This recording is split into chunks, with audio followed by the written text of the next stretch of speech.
Papa, kuna yuko.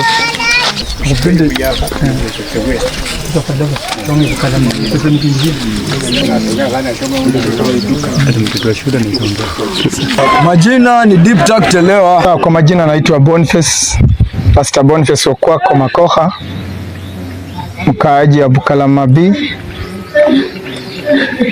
Nilikuwa saa 4 kama nimeenda shianda shughuli zangu. Wakati nilikuwa narudi, nilikuwa na pikipiki na hii lori ilikuwa mbele yangu na watoto walikuwa kwa maandamano, lakini hii lori ilikuwa mbele yangu wakati nilikuwa narudi nyumbani hapo Wanga Technical. Wanga Technical, hii lori huyu mtu alijua, alisense kuna watu nyuma ambao wamekaa ama wamehang kwa gari. Walikuwa watoto watatu. So watoto watatu, na ule akaenda kwa spidi ya mwendo sana. Na mashimo iko hapo Wanga Technical. So wakati alienda spidi ama mkazo wa mwendo, na huyu mtoto ameachilia gari, ameachilia chuma na akaanguka. Wakati ameanguka, alipaki tu hapo hivyo. Mimi ndio nilikuwa mtu wa kwanza kusimama hapo na pikipiki, nikamwangalia nikajua huyu ameenda, na akili ikakuja akasema nifuate hiyo lori kwa sababu ilikuwa inaenda sana.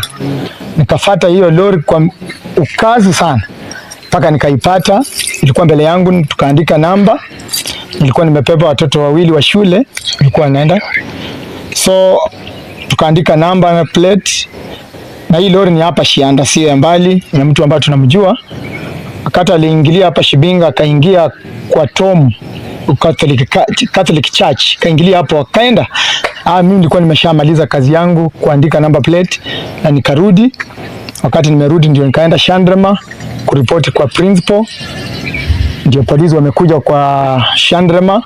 Hata sasa nataka niende kwa college kwa sababu polisi wananingoja pale tuandike statement. Ndio mambo ikawa hivyo. Naomba tu familia yetu, tena nimepata tena mtoto wangu hapa. Ni mtoto wa ndugu yangu ambapo pia ni marehemu. So bengine damu ndio ilikuwa inafanya nifate. So nasema tu Mungu asante kwa sababu amenipa nafasi na wisdom nikafika kwa boma, nimemaliza kazi yangu.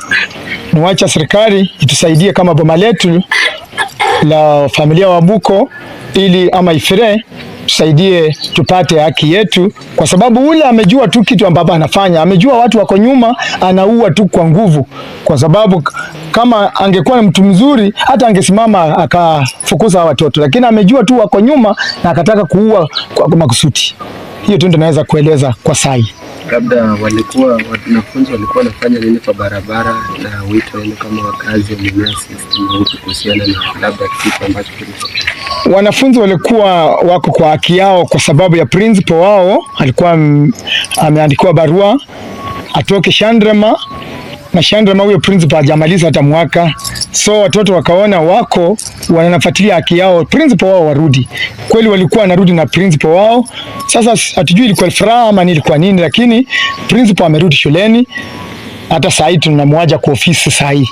Tumeenda kwa TSC Education Officer Shanda, tumeenda kwa polisi, tumeenda kwa PK ofisi yake. Hiyo tu tunaweza ongea, kwa sababu kama wakazi wa Shandrema ama wakazi wa huku Mumias East tunasema mtu akifanya kazi yake mzuri, wacha afanye kazi yake, kwa sababu watoto kufikia mahali kusema wanataka haki yao, mwalimu wao warudi, walikuwa na sababu, kwa sababu wameeleza maneno yao kwa Education Office. Kwa majina Stella Ukutoi, mimi ndio nyanya mtoto. Mtoto alikuwa tu mzima, akaamkia asubuhi kuenda kwa shule. Sasa vile walifika kwa shule, tulisikia nduru ya maandamano kwa shule, lakini sisi hakujua ati watoto watatoka kwa shule waende mahali penye mtoto alipata ajali. Sasa tulikuwa kama tumekaa, nilikuwa kama nakunywa chai hapa kwa boma, nikaona mtoto wa hii boma akakimbia mbio, akakuja akasema tulikuwa na barak, na alikuwa kama amepanda kwa lori na ameanguka. Ni mahali pena ameanguka, damu yiko nyingi sana sana, ni wamechukua wamekimbia na yeye. Sasa nikaambia mama yake, akakimbia mbio akaenda kuona mtoto alipelekwa wapi. Sasa muda si muda nikaona huyu mtoto wangu Tutu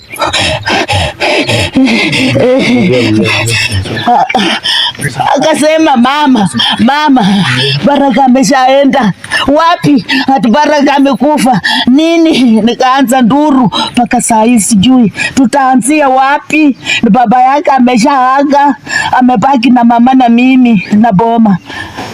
Ninaomba tu afadhali serikali tusaidie, tujue tutafanya namna gani matanga ya huyu mtoto, kwa sababu tuko tu peke zetu. Asanteni. Labda nyinyi kama familia mnalia shule ama mnalia uongozi wa shule ambao ulikuwa unabadilisha mwalimu kufanya watoto kwenda kwa maandamano? Sasa sisi tunalia tu uongozi inafanya maandamano, kwa sababu kama si maandamano mtoto angekuwa kama ako hai saa hii. Kwa majina ni Wabuko Shaban Wifre. Mimi ndiye babu wa mtoto mkubwa kwa ile boma, na ilikuwa asubuhi tukasikia kelele kwa shule. Hatukujua ni shule, tulisikia kelele huko. Sasa kidogo kijana wangu mkubwa akakuja akaniambia, mzee, kuna kelele lakini wacha tutulie tungoje ni nini. Kidogo kuna mtu alikuja akaniambia Shandrema kuna maandamano kuhusiana na matokeo ya mtihani uliotoka mwaka uliopita ya form 4. Sasa wanaona uongozi wa principal haufai kwa hiyo shule. Sasa watoto wameandamana.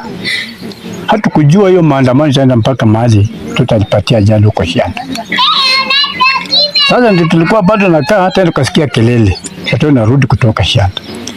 Tena kuna jamaa alikuja hapa akaniambia, unasikia kelele? Hiyo kelele ni watoto ndio wanatoka Shanda kupeleka malalamiko yao kwa CDF.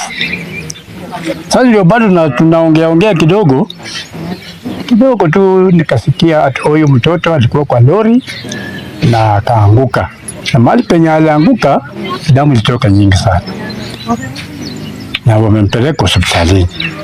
Ndio bado tulikuwa tunatulia kujua hospitalini walipata namna gani. Ndio nasikia kilio hapa, wanalia ati Baraka ameenda. Sasa kwa sababu hiyo maandamano ilitokea kulingana na uongozi wa shule, na shule ni ya serikali na mtoto ndio huyo ameenda, serikali iingilie kati itusaidie, kwa sababu hapa baba wa mtoto ameaga. Hawa watoto wako hapa hawana baba. Sasa serikali tusaidie, hata kama tuna kitu nayo pia serikali tuingiliemo, itusaidie kwa matango ya mtoto.